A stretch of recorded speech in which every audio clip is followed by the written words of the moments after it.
Hello and welcome to this new episode of TGIG TV Reviews with me, GreyHunter. This episode we're looking at episode 5 of Strike Back Shadow Warfare. Richmond attends Dalton's funeral back in England, in the rain of course, to mark how somber the moment is.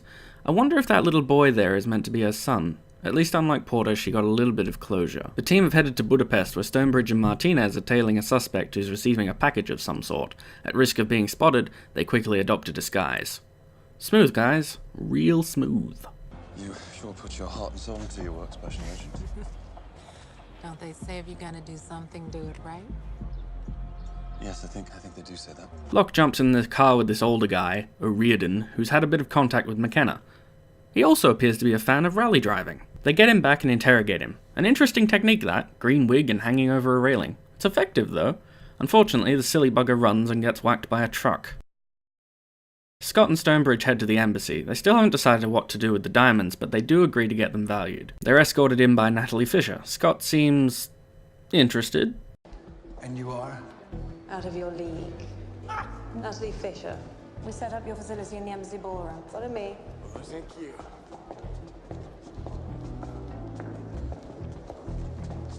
Kamali's daughter is on the video conference while they wait for Leo. Gotta say it's nice that they bothered to make Scott and Stonebridge human instead of making them stone cold killers. Oh, I miss you guys.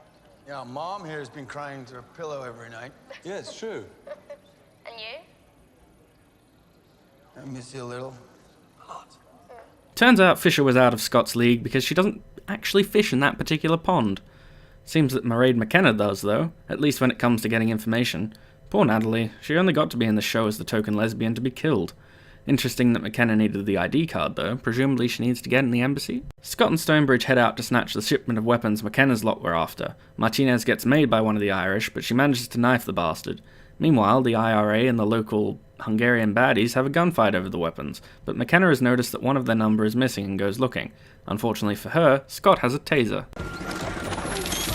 The IRA lads still make off with the weapons. Stonebridge attempts to intercept them and blow them away with an RPG, but his condition seems to be worsening and his aim is a bit off. Might be time to be a bit worried there, Mikey. He does go for a checkup and the doc takes some blood to test. Routine blood sample. The results will be passed to CO in a couple of days. Routine, in this case obviously being code word for this is going to be a major plot point later. Locke begins the interrogation of McKenna. Robson Green's brilliant as Locke. He's got that calm, cool quality with menace behind it. Seems that McKenna is real IRA. It also seems that Locke knew her brother, because he was informing on the IRA. This is intriguing. Oh, don't tell me. You're the real IRA. You really think people believe that? The IRA and the Arab folks take the dying Irishman to a priest, before kidnapping said priest. The team go after him with some Hungarian cops. They find the priest alright, but somehow they fail to notice the bomb under the chair. Turns out Locke even has a video of McKenna's brother informing. He's using it as leverage when the British consul bursts into the room and name drops Locke. Never name drop, you silly bastard. It seems that McKenna does know who Locke is, if only by reputation, but the Irish know that they have her, and she has to be extradited back to the UK. Heading into the airport, because they're operating under diplomatic protocol, they have to give up their weapons, which, as Stonebridge puts it, We'll be sitting ducks. they encounter a few issues at boarding. Of course. McKenna pleads needing the loo, so Richmond and Martinez take her. Unfortunately for them, it seems the IRA did have contacts in the embassy after all, as someone smuggled in a gun for her, and the key to get it.